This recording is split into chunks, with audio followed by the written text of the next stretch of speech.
academic success commensurate with his ability, positive attitude toward Hendricken, the Hendricken Code of Conduct, dedication to service, involvement in the extracurricular life of the school, and strong relationships with those in the school and local communities.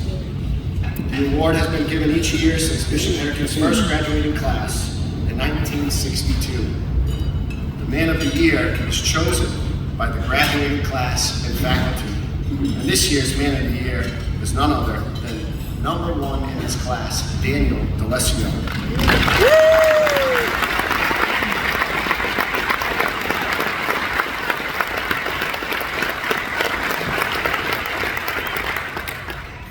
Say about Daniel's career here at Hendricken.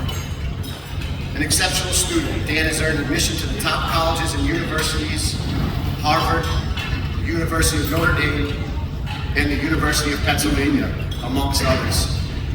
As I said, ranks #1 in the class of 2024. Dan carries a 3.97 unweighted GPA with a full AP and honors level course load. Dan has earned President's List honors all 5 years of his Bishop Hendricken career. He is a National Merit Commended Scholar, an AP Scholar with honor, Rhode Island Civic Leadership Award honoree, Rhode Island General's Treasurer Young Leader Award recipient, the Claiborne Medal, the Claiborne Pell Medal awardee.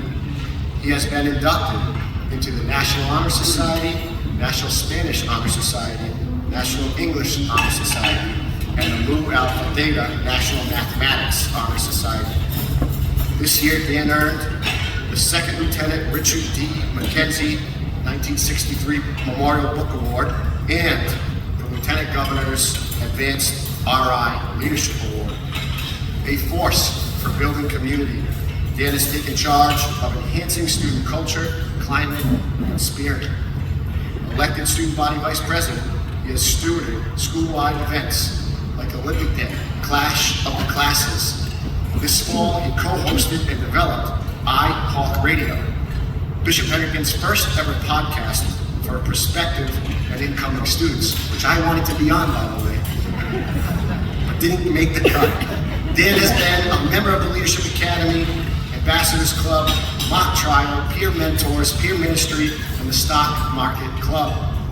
Strong advocate for servant leadership, he participated in the Brownsville, Texas mission trip in 2022.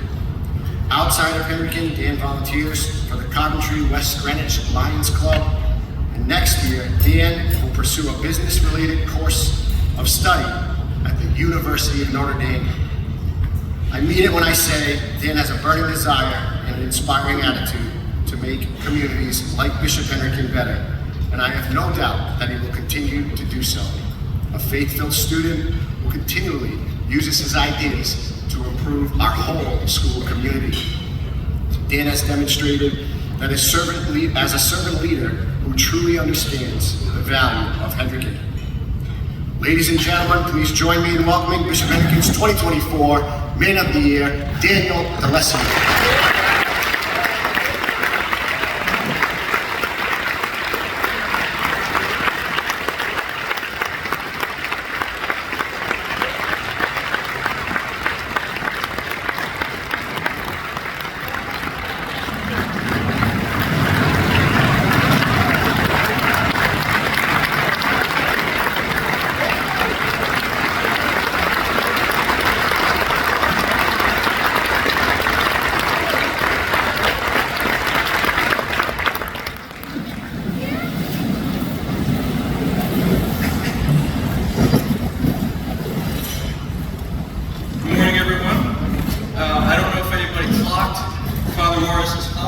At St. Kevin's. It was very, very beautiful. I fear I may be up here just as long. Hopefully the speech is just as good as his holiday was.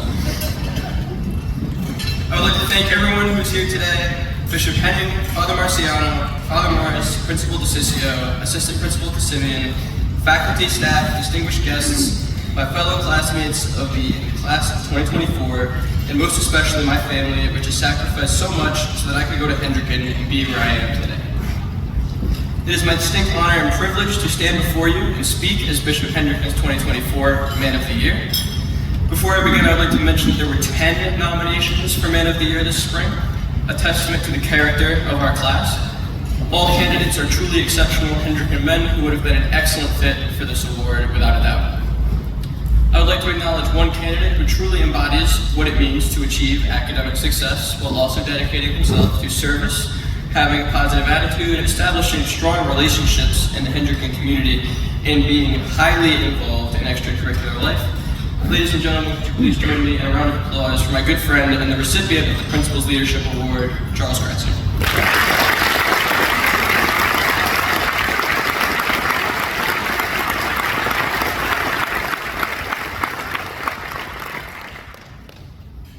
Thank you, everyone.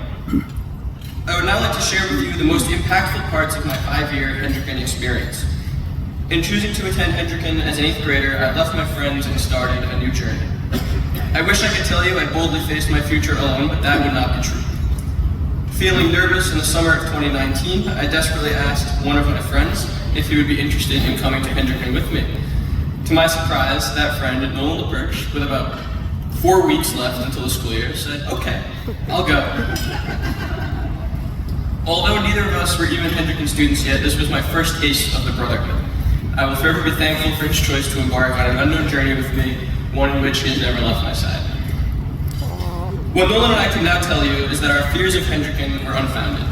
From the moment I stepped on campus for taking flight, the rest of the Hendricken brotherhood came to life. At every corner I turned, I felt welcome.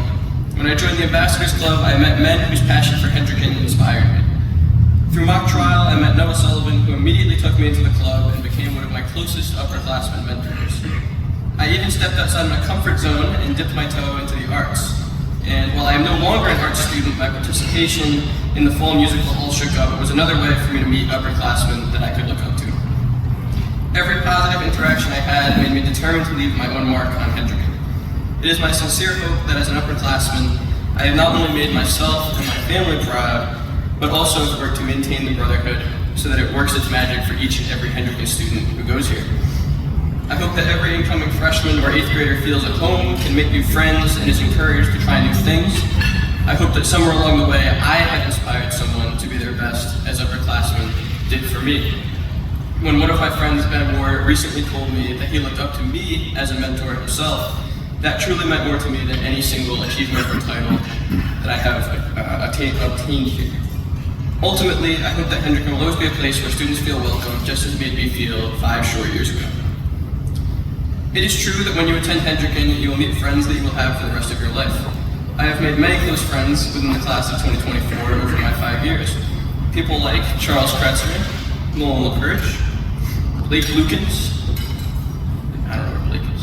I'm trying to make it. Table 8, over that way. Blake? Ben Picone, Ben Tilton, and Landon McCarty. I just saw him. Are a huge part of why Hendricken is such a special place for me.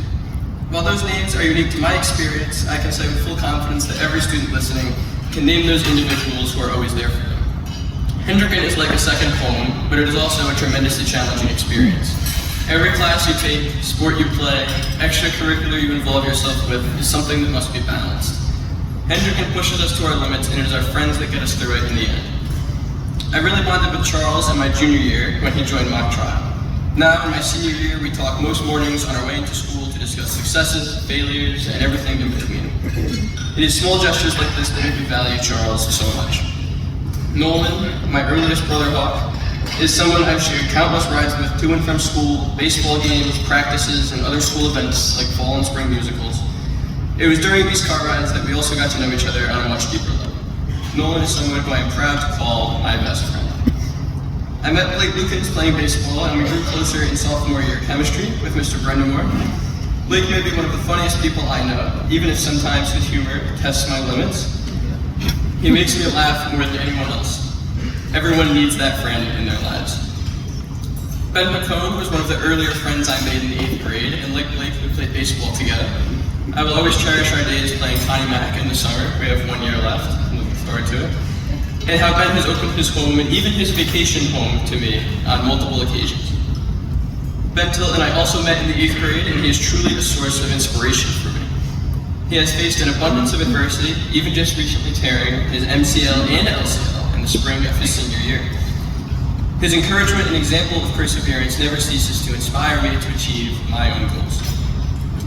Landon is the friend who is key in persuading me that it is important to put the book down sometimes and enjoy the ride that high school is supposed to be.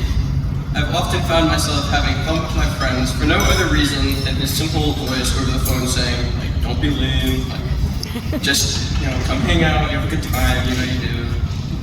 Don't stop studying then. And usually goes on for like 10 minutes like that. My point is that my friend group has kept me grounded and quite frankly sane during my 5 years at Hendricken. I hope that Hendricken will always be a place where students can meet meaningful, lifelong friends just as it has been for me over the past 5 years. While my friend's impact on me is incredibly important, a reflection of my Hendricken journey would be incomplete without a thorough thank you to my teachers. There are many teachers whose rooms I have barged into in the middle of the day or after class, and they were more than willing to have a conversation with me. Mrs. Pickett, Ms. Soprano, Ms. Andrews, Mr. McPhillips, Mr. Cavis, and Mr. Manning, just to name a few of them. I am beyond thankful for the care that they've shown for my ideas and concerns. Furthermore, I have grown in many ways during my time in the Leadership Academy under the guidance of Mr. Sheehan and Ms. Soprano. One distinct memory I had was when I ran for student body president alongside Blake Lukens in my junior year. Unfortunately, as juniors, we were simply no match for the competition that year. Our speeches in front of the entire student body were not well received at the time. However, due to Mr. Sheehan and Ms. Soprano's faith in me, encouragement, and assistance in my preparation, the most memorable part of the story is that I gave the speech and that I knew regardless of the outcome, I was proud of my perseverance in a time when I was clearly the underdog. And then there was Mr. Moore's infamous Phys Calc course. I did well enough in the first half of the year, during which we finished learning new material. When February rolled around, it was time to start reviewing for the calculus and physics AP exams. Mr. Moore let us know that just like always, he only expected that we knew one thing, everything, and that was very scary. For the remainder of the year, he buried us in practice problems and tests on random topics. And what followed was many sleepless nights studying, only to realize that physics was always going to be a struggle for me, regardless of how much effort I put in. Despite this, I now stand before you as a proud graduate of Mr. Moore's most challenging class. While Mr. Moore was the one who challenged me, he was also the one who gave me my best tool to succeed. For every time that he asked us to know everything, he also reminded us that we would always be better together. After his initial lecture, he always encouraged us to try and learn from each other before going back to him. And it was true that if I didn't understand something right away, I often understood it much better after receiving help from friends like Jack Hamilton, Tyler Estrada, Logan Perrigo, Gabe McGinnis, and Dave Cannon. This was the group that sacrificed many hours to ensure that we all did just a little bit better and that failure would not be an option. While on test day I was on my own, it was not without my friends that I got through Hendricken's most daunting math class. It was Mr. Moore's constant wisdom and constant reminder of better together that united us in all things for this class. While Mr. Moore's class sometimes made me question if I was even qualified to be a math student in the first place, it also taught me the invaluable truth of what can be accomplished by a committed and determined team. When I gave my class president speech and succeeded in Phys Calc, I realized that our great school provides many opportunities to grow. Growth can only be found on the other side of a challenge, but those challenges are surmountable because Hendricken's support system is one of the best that there is. It is true that Hendricken's faculty is one of the greatest, and that they are here because they want to be here. I am forever thankful for all the faculty who motivated and encouraged me, and gave me everything I needed to be the senior that I am today. I hope that Hendricken will always be a place for students to feel challenged just as much as they want to be, and that it will always have an exceptional faculty that strives day in and day out to support those students when they may feel like they are in over their heads. In one more reference to Mr. Moore, he would end every class by saying that math is good, asking that we all respond with, God is awesome. I would be remiss if I spoke today without mentioning how Hendricken has shaped my faith. I have always been Catholic, but Hendricken has strengthened my belief and trust in God more than anything else. I cherish the way that we gather as a school community for Mass in McNally Gym, so much so that I started going to Mass on my own once I was able to drive. As a peer minister during my senior year, I took great pride in sharing my faith journey with underclassmen on retreats in hopes that they too may be brought closer to God during their time at Hendricken. Amidst all these faith-based experiences, there is not a single doubt in my mind that the most meaningful was my junior year mission trip to Brownsville, Texas. I will always remember the seniors that I traveled with and our incredible supervisors, Miss Andrews and Mr. McPhillips. On our first day in Brownsville, some of us went to a Catholic respite center in McAllen, Texas, and there is one story from that day that I want to share. Our primary job at the respite center was to serve lunch and get to know immigrant families and their stories. I met a 9-year-old girl named Josenka. To communicate with her, I had to use my 4 years of Spanish, and the result was incredible. I learned that she was going to Maryland and that she was excited about an American life. What brought even more joy to my heart was that when I didn't understand her, she began to teach me Spanish so that we could communicate even better. In a week that was all about embracing the stranger, Josenka embraced me in a way that I could never have imagined. After talking to her and her mom, I understood just who it was that we were serving lunch to, who we were preparing supplies for later in the week, and who ultimately was thankful for our help. It is the short moment in my 18-year life that I felt like I was making the most difference in the world around me. I would also describe it as the moment that my faith came alive. We can sit in Mass, learn the faith in theology, and know that Jesus wanted us to love one another. But my time with Josenka and other immigrants gave me the opportunity to try and be the loving person that Jesus always talked about. That is why students always say that mission trips are life-changing, and why everyone encourages you to go on one either to Brownsville, Texas, or Lima, Peru during your time at Hendricken. I would agree with them wholeheartedly. I hope that Hendricken will always be a place for students to grow closer to God and grow in their faith. I hope that it will always be a place for students to offer meaningful acts of service and for them to at least realize that they have the chance to be a part of something greater than themselves. I think that is the real victory of our mission, to educate the total person of heart, mind, body, and soul. As I conclude my Hendricken journey, I look back on it with the best memories. Everyone's path is no doubt a little bit different, yet everyone agrees that there is something really special about being a Hawk. My goal today was to share just what I thought it was that made up that something special. For me, it was the brotherhood and the way I was welcomed as a boy who had no idea what the future would hold. It was the friends I made here that I could now not imagine going through life without. It was the way I was challenged yet also supported by my teachers that made Hendricken an ideal place for me to learn, grow, and succeed. And of course, in line with our Catholic mission, it was the way I grew closer to Christ and was taught to embrace the call to be a man of character and service before going off on my own into the world. I will forever be grateful that Hendricken was all of these things for me, and I will forever be hopeful that it can be all these things for every Hawk that passes through its hallways, for it is these things that made me the man that I am today. Thank you, everyone. God bless. Go Hawks.